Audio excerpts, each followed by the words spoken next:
Theater is al besig om dood te gaan vir die laaste 5000 jaar, vandat iemand die eerste storie langs 'n vuur vertel het, en wanneer al die geboue afbreek en die bosse brand af en al die elektrisiteit weg, aan die einde van die mensdom gaan iemand langs 'n vuurtjie nog 'n storie vertel. So theater is ouer as almal van ons en gaan ons almal oorleef. Because often there's very, very important messages that come through. They don't have to be messages about social justice. They can be messages about where we are in the world today. They can be messages about how we cope and deal with death, the way we treat seniors. We're studying humans, we're figuring out who we are as people, and I think when you write a story, you must be as deep as understanding a human to the very core in order for you to put them on a paper, so they can be as real as possible for when an audience member watches. How do they feel? What do they take away? Textmark het begin 10 jaar gelede en dit was 'n eksperiment gewees. Die gedagte is eintlik om teksidees te identifiseer met uittreksels wat aangebied word en waar ons potensiaal sien. En as ek sê ons, bedoel ek al die vennote wat betrokke is, wat ook die feeste en teaters van Suid-Afrika insluit.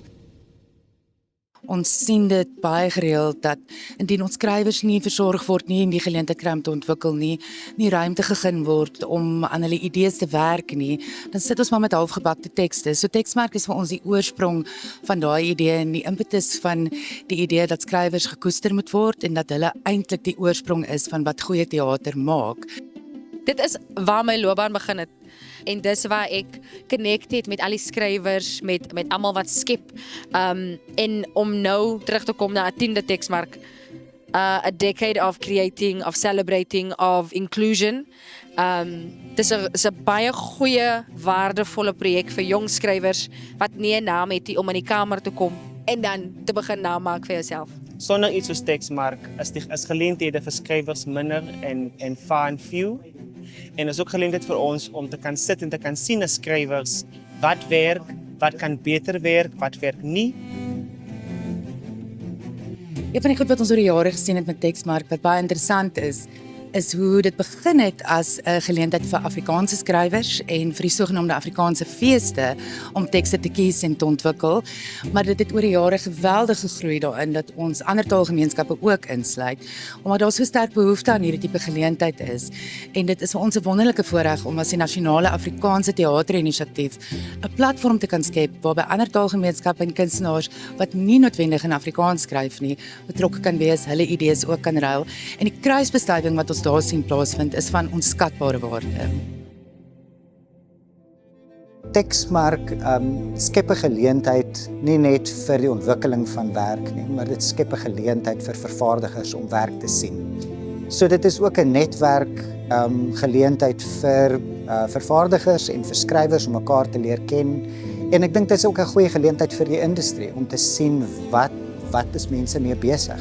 En dit skep geleenthede vir ons om meer te gesels oor wat ons gesamentlik doen, want ons is almal in dieselfde bootjie.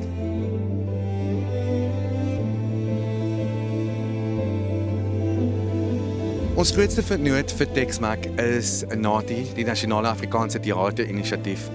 En dit word ondersteun deur die Baxter Theater en bykomend ook deur UJ Arts and Culture en die Jan Marie Nasionale Fonds.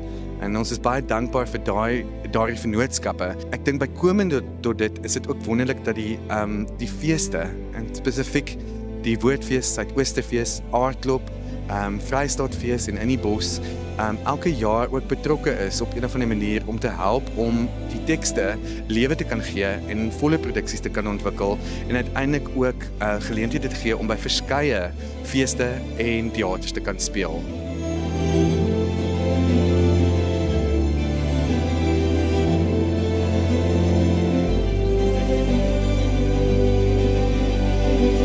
Die ore van die beursies is oop by Textmark. En Textmark is die perfekte geleentheid om hulle bietjie te laat regop sit en dan kan hulle nie vir jou nee sê nie.